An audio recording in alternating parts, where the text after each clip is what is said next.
They put together another incredible story. I can't believe it's still a true story. I I think we were all a little nervous that we don't want to just put another sequel together. We wanted something fluffy. And when I first sat down and read what they had put together, I was blown away. I immediately texted Bart and said, "I love you so much, brother. I'm so sorry." There were things that I didn't even know he had gone through.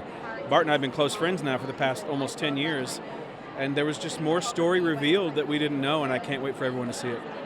I do think now is a good time, but I'm also convinced that there's never a bad time. I think humans are always looking for connection, and we're always looking for hope, and we're always looking for that feeling that we're not alone. What I love about this film is that it's an ensemble piece.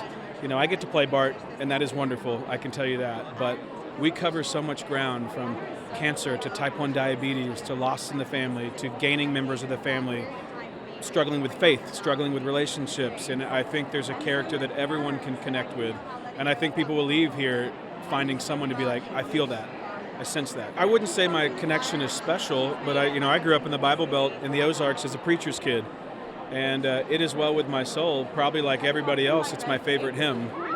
And finding out that it was tied to this story, well, I guess it goes back to 2018 when I first heard Bart sing the song, and the song incorporates It Is Well With My Soul. Probably the best hymn, and so getting to use that in our story, getting to sing that has been life-changing for me. I love that hymn.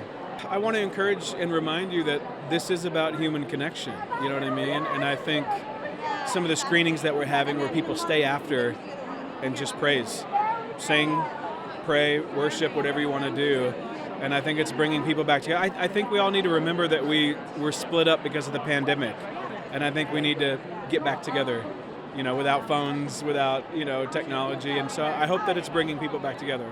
Well, that's easy for me because they're two of my best friends in the world, but what I can say, objectively is that they're kind enough and courageous enough and humble enough to work together, to be co-directors, and there's not ego involved. Best idea wins. It doesn't matter who has the best idea. What I really appreciate is that they're also determined to do it the right way. And the atmosphere on set, the crew, the energy, the cast, the production team starts from the top. And those two guys, I believe, are the two guys in the passenger and the driver's seat leading us all along, and they do it with such grace and class.